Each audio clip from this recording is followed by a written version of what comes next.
Hello बच्चों, so let's read the question.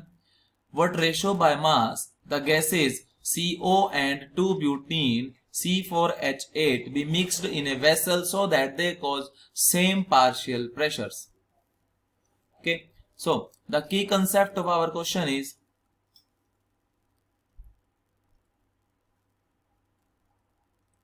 Dalton's law.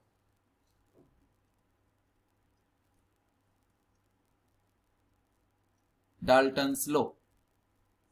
तो according to Dalton's law हमारे पास partial pressure जो होता है किसी गैस की वजह से, जो पार्शियल प्रेशर किसी गैस की वजह से क्या होता है, मोल fraction of that gas and multiply by total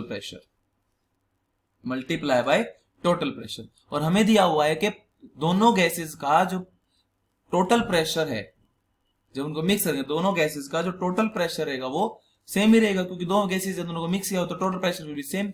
तो पार्शियल प्रेशर मानते हैं हम, partial pressure carbon monoxide of gas की वजह से क्या हो जाएगा, मोल fraction of carbon monoxide multiply by total pressure, and और जो पार्शियल प्रेशर रहेगा किसकी वजह से, C4H8 की वजह से, वो किसके बराबर रहेगा हमारे पास, mole fraction of C4H8 multiply by total pressure.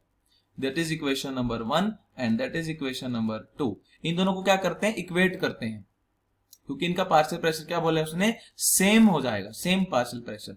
तो सेम हो जाएगा तो हमारे पास टर्म्स आएगी पार्शियल प्रेशर जैसे mole fraction of carbon monoxide is equal to mole fraction of C4H8।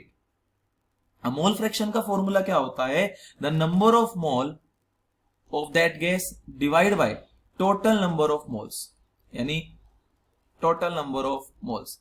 Also इसमें भी ऐसे रहेगा, number of moles of C4H8 divide by total number of moles. अब total number of moles cancel हो जाएंगे और यहां से जो नंबर ऑफ मोल्स का फॉर्मूला होता है that is given mass of carbon monoxide and molecular mass of carbon monoxide होता है हमारे पास 28 इज इक्वल टू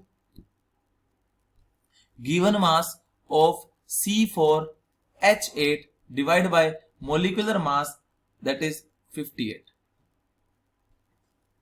और हमारे पास इनका जो रेशो आएगा जब हम इसको कंक्लूड करते हैं तो हमारे पास यहां से रेशो जो बनता है,